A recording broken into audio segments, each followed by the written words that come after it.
Hi everyone, Nicholas Buffettis here from sunny Cyprus, and welcome to today's tutorial. Now this one's on the 2025 May-June paper 2-2. This is the last tutorial which I have from 3 tutorials, and it focuses on the PowerPoint or the presentation and the charts component of this paper. For the previous 2 components, which is word processing and the databases, if you look in the description of this video at the bottom, you're going to find links to those video tutorials so you can watch the whole paper being solved for you with all the tips and tricks that I always give you. Now, this particular component, the presentation one, not too difficult. You've got a chart in there. It's kind of box standard. This was actually a pretty decent paper, which is why you see me shocked in this thumbnail. I just feel that this was, if you had this paper, if you had this for your exam, you were quite lucky, because this wasn't a very technically difficult paper as a whole, not just for this component. So anyway, timestamps, you can find all the timestamps for this video in the description, so you can jump to a particular section that you might be interested in. But apart from that, let's jump straight to it and let's get started with the PowerPoint, or should I say the presentation component of this paper. Okay, as always, we're going to get started by looking at the question paper. We're here, task 4, presentation. It says you're going to create a short presentation. All slides must have a consistent layout and formatting. Create a presentation of 8 slides using the file j522info.rtf. Unless otherwise instructed, the slides must display a title and a bulleted list. Okay, so I'm going to show you 2 ways that you can do this. First of all, I'm going to start by creating right-click, new PowerPoint presentation, and then I'm just going to open it. So there's 2 ways you can do this. You can, from here, after creating your PowerPoint presentation, go to new slide, slides from outline, go to the location where you have your files. There you go. And I want to import j2522info. Double click, and there you go. There are my slides. They're imported. Now you can, if you want, if I was to delete those, open your PowerPoint presentation and simply go to File, Open.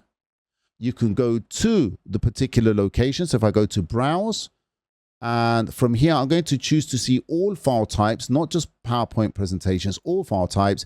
And you find your J2522 info, select that and click on Open. It will again import all the files. So it's entirely up to you how you're going to do this. That's absolutely fine, as long as you get the right slides.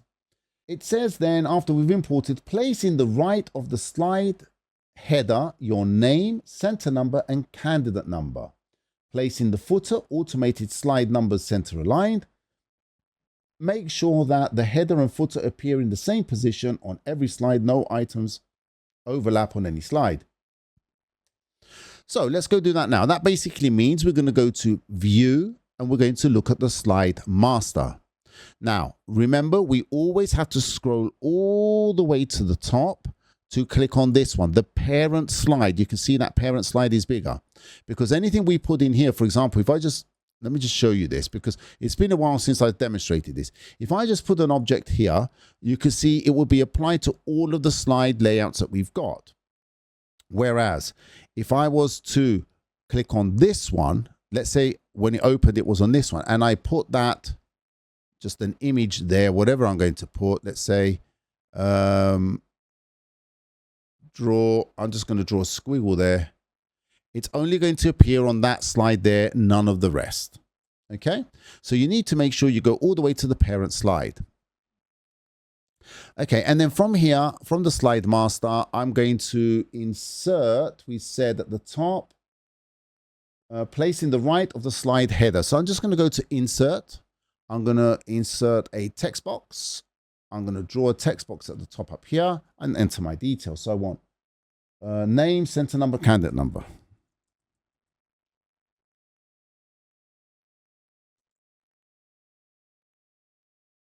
And I'm just going to select that object by clicking on the outer line. You can see it's a solid line when the object is selected. I'm just going to align it to the right so it's nice and neat over there.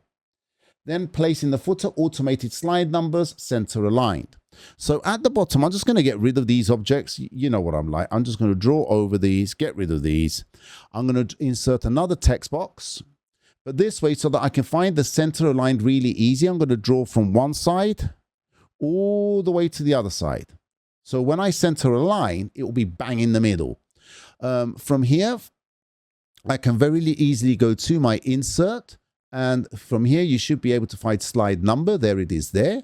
It adds this here by clicking on that slide number. It's on the left. So I'm going to go back to home and I'm going to say center align. And that's going to throw it right in the middle. No need to guess. Okay, if I go back to view normal, I've got my details at the top and my slide numbers in the center. Perfect. So we've done 21. Delete the slides with the titles Tawara running events and prizes. So that one, Tawara running events, and I'm going to hold the control button to select both of them at the same time and delete. You can't delete them one by one. 23. Use the data in J2522age.csv to create a line chart to compare the total participation for men and women within each age group. Display with labels the age groups on the category axis, the percentages on the value axis. And then we've got some other formatting. So let's go do that now. So I want to create line chart for men and women within age group. So from here, I'm going to go to my files and I want to find J2522 age. There it is there. I'm going to open it up. Now it's a CSV file, so it's going to open up in Excel for me. Let me just make this a bit narrow at the top. Let me just zoom that in and I'm going to select all of these columns and I'm going to double click in between so that I can see all the data. So here I've got the age, which is this, and I've got the years 21 through to 24. Oh, that's cheeky, isn't it? Right. And then it's got men total, women total, and total. I'm looking for men and women within age group. So this is the age, and this is the men and women. So I only want to display this. It didn't say anything about for which years. Now, remember, I always tell you, delete that top left corner of a table when you're going to create a chart. Okay, just to make life easier for you, I'm going to demonstrate to you why very quickly. If I was to select all of this now, like this, let's say I just wanted that for the years 21 to 24, and I go to create a chart, whether it's a line chart or anything, we can see this chart here. It's including age as a category. And that's because it sees the word age, which is text, and then numbers next to it. And it will use that as a category. So the best way is always to delete that. Don't have to, but always best. Now, there's always two ways. I'm going to show you two ways to do this. The one way is select all of your data up to where you want. I don't need the total. I don't need the totals. I only want the age categories and for men and women, the totals. That's what it said. To create a line chart to compare the total participation for men and women. All right, so I can easily do this. Insert, line chart, that. There you go. There's my line chart. I'm going to leave that there. The other way you can do this, if you're comfortable enough doing this, is if you select the data, hold the control button, and then select these ones up until, oh, hang on. I want from there to there. Notice I'm selecting that blank one at the top as well. And that one and that one. So I've got even selection. By using the control button, I can do multiple selections. Now, if I go to insert, I can choose that and that. And you can see that that chart and the other chart is very similar, but this one is showing more information. It's showing all of the years as well. So if you're going to do this method, you can then right click, select data, and remove everything that you don't want. So I only want men and women total for all the age groups. Click OK. And there you go. These two charts are exactly the same. So whether you're going to select all the data and then right click select data to remove things, or use the control button to do the selections of what you want to display, that's entirely up to you. Doesn't matter which chart I'm going to take. That's fine. I'm just going to work with one. So I'm going to delete that one for now, and we'll continue working with this one. So I've done that part. Age groups on the category axis, percentages on the value axis. So if we have a look, there are my age groups on the category axis, which is the horizontal one, the x-axis, and my percentages on the left, which is my y-axis. Perfect. Display a legend with labels male for men total and female for women total. Okay. So right now I've got this legend here, men total and women total. You can't the legend is actually taken automatically from the titles here, these two titles here when we selected them. Let's bring this up. So these are taken from there. So one easy method to do this is simply change this from, instead of men total, delete that and delete the word total. And you can see straight away that changes. I'm going to show you a little trick thinking about it now. If you don't think of that, then I'm going to show you how you can do this by, should I say, cheating or swerving around the problem. Okay, we'll call it that, swerving around the problem. But for now, if you can understand that the legend is actually brought up, it's actually picked from your selection. By changing the selection you got here, it will change the legend. Because the main reason is you can't actually, if I go to format the legend, you can't actually change the text which is written there because it pulls it from the table. So anyway, I've done that for now. I'll come back to how you would do this if you couldn't think of that. Okay, so we've done that one. Label the chart with gender distribution by age group. So I'm going to copy this. You're going to be copying this, typing it out. So make sure you type this out correctly. Double click, select that chart title, delete what's in there. And I'm going to paste, but you will type this exactly the same. Capital letters, small letters, everything. Okay, so I've done that. Format the value axis scale to display 0 minimum, 0.42 maximum value, and increments of 0.07. So for that, I'm going to click one time on this axis here on my value, on my value axis. So it's selected. Then I'm going to right click on it and choose format axis. And that will take me directly to this properties area here. So the minimum I want 0, that's okay. The maximum I want 0.42. And then I want increments of 0.07. Can you see that's changed there now? So 0, why did I change? That should be 0, not minus, 0. And the major increments, I want them, that's going to be the major 0.07. Click away. There we go. So it starts off at 0, maximum 42, and it goes up by 7, 0.07, which is 7%.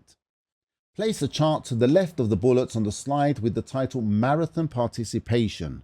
So, no words are split, all data and labels fully visible, the chart and its contents do not overlap. So, left of the bullets. So I'm going to click on that, Control C to copy the chart, open my PowerPoint presentation. And I want to go to marathon participation, which is this one. Now I want it to the left of the bullet. So I'm going to select this, squash the bullets over here on the right, place my chart. Now I'm going to make this so it's nice and neat and shows everything without it being looking silly. Move that over and make my chart as big as possible, making sure that everything is as visible as possible. There you go. That's a nice chart. I can see all the text and the chart. Now, before I move forward, I told you I was going to show you, let's say you can change this from men total to women total in the chart. I'm going to zoom in by holding the control button on my keyboard. Okay. And moving the wheel mouse on my mouse. So basically I hold the control button and I move, as I'm holding the control button, I move the wheel mouse backwards and forwards so I can zoom in and out like this. Okay. So I'm just going to zoom in just to make it easier. So if I wanted to change this to display something else, I could just do insert, get a text box, draw over that, type, I don't know, let's say I'm going to write, this was men and women, I don't know, say boys and girls. Girls. I'm going to expand that. I'm going to select the text to make it a bit smaller so it looks a bit neater. Okay, and put that on top of the text that I don't want. And now I just need to format this box with the shape.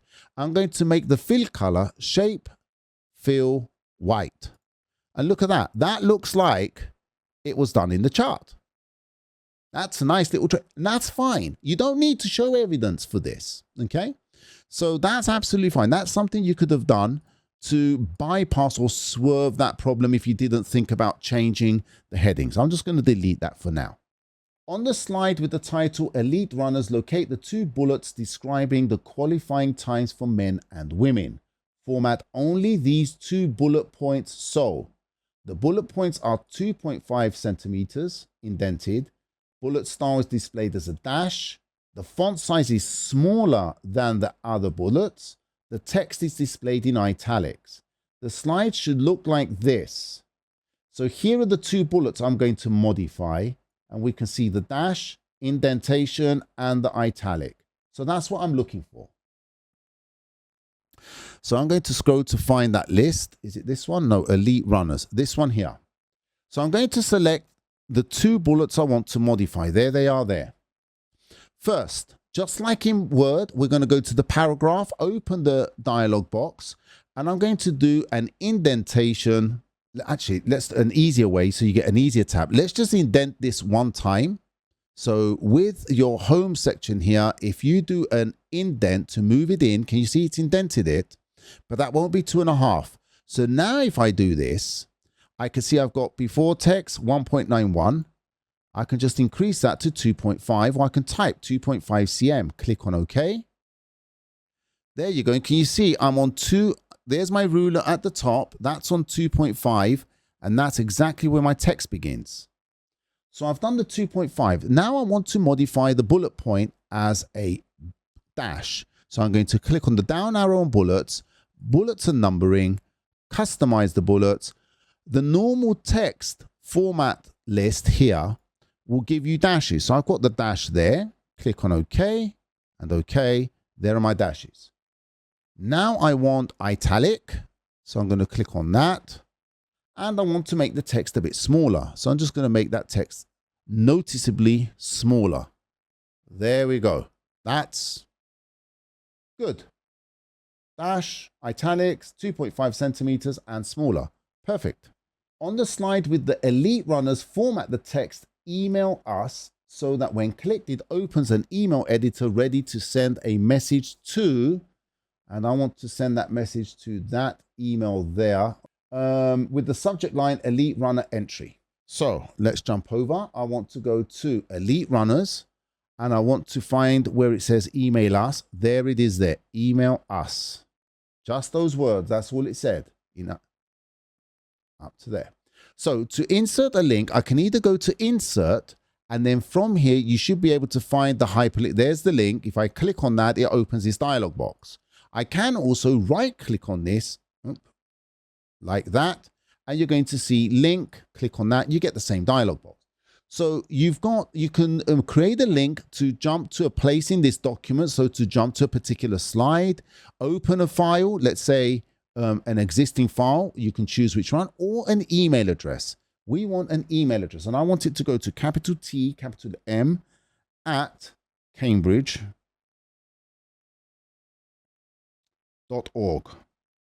Make sure you write everything correctly, and the subject line should be Elite Runner Entry. Elite Runner Entry. And it's got capital letters for each new word.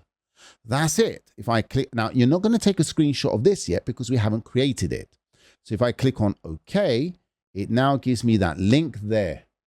Now I've got a tutorial for PowerPoint and the different things that you have to know how to do in PowerPoint, whether it's adding links, action buttons, video, audio. I'm going to put a link to that tutorial in the description of this video. It's a fantastic video. It covers basically nearly everything you need to know on what you have to do in PowerPoint. So it's a very, very good video. Okay, so it then says placing the evidence document screenshot showing the link, text, email address, and the subject. So to do this, I'm not just going to take a screenshot of that link. I'm going to right click on it. Now you can try and take a screenshot of that. Okay, but if you right click on that and go to edit link, this is the best one to do. Put that there. Take a screenshot of all of this, including the link, so they can see that you've actually created the link there because it's underlined. And you can see where it's being mailed to and the subject. Don't worry about those percentages. They are simply the percentage 20. That's basically a space character. Okay, and I can put that now in my evidence 29. There you go. I'm going to make it a bit smaller so I don't have a blank page there. And that's perfectly readable. So I can do file save, go back to my presentation and just click on OK. And I know this has been created because now it says edit hyperlink, which means the hyperlink was already created. Click on OK. Let's go back. Save the presentation, print slides 2, 3, 4, and 5 only as handouts in portrait orientation with 2 slides to the page, each filling half the page. And then it says print only the slide with the title Marathon Participation as a full page slide in landscape orientation.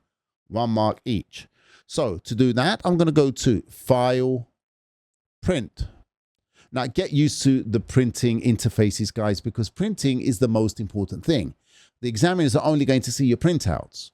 So if I want to print 2 slides to a page, then I'm going to say, instead of print all slides, I want slides 2-5. That means from 2 to 5 included. Or I could do 2, 3, 4, 5. That will also be okay. Okay, you can see it's showing me here slide 2, 3, 4, 5. And 2-5 will do the same. Whatever works. I don't want full pages. I'm going to click on this. I want this one here, which is 2 slides to a page. So that's going to create 2 pages. Okay, each one filling half of the page. And that's what they want. I will now click on print to print to my printer. Let's go back.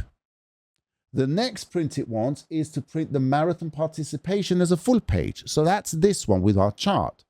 Now, we can do this 2 ways. If you can't just print the 1 page, print all of them and then just only include this 1 page. But the correct way is File, Print, and you've got 2 ways of doing this. First of all, I want to print the whole page, so full page slides. And then I know this is page 2. I can see it from there. I can choose page 2 only. So now I've got 1 of 1 page. You can see that at the bottom. Or you can just say, because I'm displaying this page here, when I go to File, Print, I could just say current, does it have print current slide? And that's going to print only the slide which you are viewing right now. And you will simply print that slide and you're done with that. Okay, finally, task number 5, printing the evidence document. Make sure that your name, center number, candidate number appear on every page of your evidence document. Save your evidence document and print it. So that will be the final stage. This is my evidence document with the evidence of all of the tasks that I've been working on up until now. So this is the whole paper. You simply save this first. So you've got a finished copy and then File, Print, and just print that to your current printer. Make sure that you look at the print preview that everything is printing off nice and neatly. And that's basically it. We're done. So this one wasn't really too hard. There was a nice little chart there to create from the CSV file. Nothing too special, but it did require you to pay attention as to what it is that you had to display in the chart. So you really did need to look at the chart data, analyze the column headings, and just make sure you're giving the information they want. Don't rush these things. Take the time to understand the data.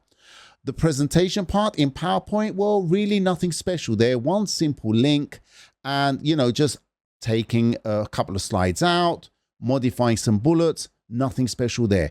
As I said in the tutorial, make sure you to watch the video tutorial, which I'm going to put in the link in the description of this one, which covers, I would say, nearly everything that you need to know, all the skills that you need for presentation using PowerPoint. It covers the links, the master slides, custom buttons in the chart, pictures, audio, video, everything that they could ask you to do. Well, I would say everything, but it's never really everything, is it? So apart from that, you can find links to the other 2 components, the word processing and the databases, in the description of this video. And while you're doing that, if you learned something new, you like what you've seen, make sure you like, make sure you subscribe, and I will see you again in the next video. Good luck with your exams if you're taking the exam. Bye-bye. Nigos, Sunny Cyprus, out.